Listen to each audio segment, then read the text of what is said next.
very early age, we're programmed with no being negative. Is it negative? Hey, it's just the way we've been programmed, right? And that's I think where it comes from. I think that's why so many adults, 20-year-old, 30-year-old, 40-year-old, 50-year-old, 60, 70-year-old people are still afraid of rejection. And it's kind of sad. I don't really hear no. I don't hear no. I hear no, not now. I hear no, I need more information. Well, truly, that word is no longer emotionally charged for me. A pretty immediate willingness to move on.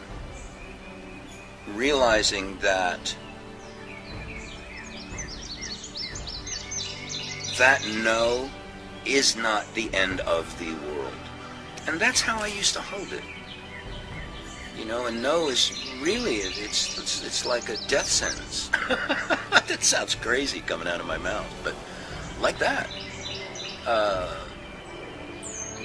And it's not. It's part of the game. It's part of the journey. So when somebody says, no, I'm not interested, your response should be, I'm closer. Because you are. And what's fun is, if you have that response to a prospect that just said no, like you high-five them, thank you, cha-ching, then you just gave your prospect a little lesson on falling forward with no's, which could reframe for them who you are and what you're doing.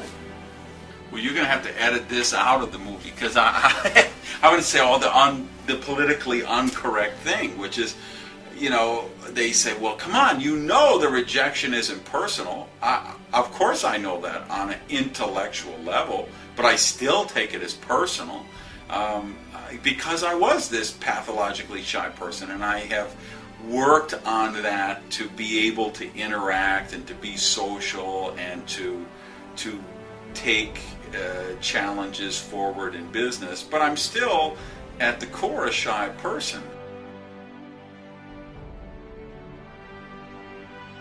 I got to the point in my life where I had 3 jobs, 2 part-time jobs. I had to go and get vouchers from the state to buy milk for my daughter. And it was at that point that I heard more no's in my life than in any point. It was, today as you're successful, you hear it less. But at that point, it was almost every single person that I talked to said, Art, that's it. You're going to be one of those welfare guys. You're going to be one of those welfare families. And that was probably that point in my life where it was a defining moment.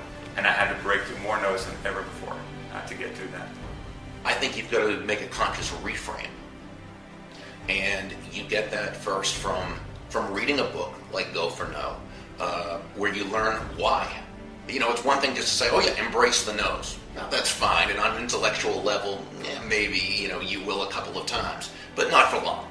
You know, pretty soon the no becomes a no again. It becomes a personal insult once again. So no, you've got to reframe it, and you've got to get to that point where you actually, you embrace it, and you believe it.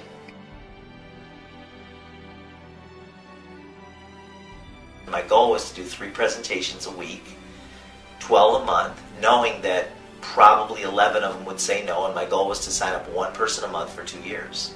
I was going to sign up 1 person a month for 2 years, do 12 presentations a month, 3 a week on my lunches, every single week, regardless of, didn't matter what anybody said to me, it didn't matter if they were negative, or if they were angry, or if they were happy, or if they were complacent or interested. I was going to do 12 presentations a month for 2 years, knowing that if I did that, I'd probably sponsor 20 to 30 people. I signed up 19 people in 2 years. My 19th person signed up a lady in New Mexico who led me to over 12,000 distributors and over 40,000 customers, and it made me my first $1 million. It's frustrating when you're getting all those no's, but after having all the no's and now being where I'm at, you really realize that that's where your character was forged, and that's where the lessons were learned, and that's where the wisdom was gained. I think the success breeds success, that when you do the action, that will cause success, and then when you experience success, that'll motivate you to do the action. And that's how Go for No works. Go for No, you have to do the action.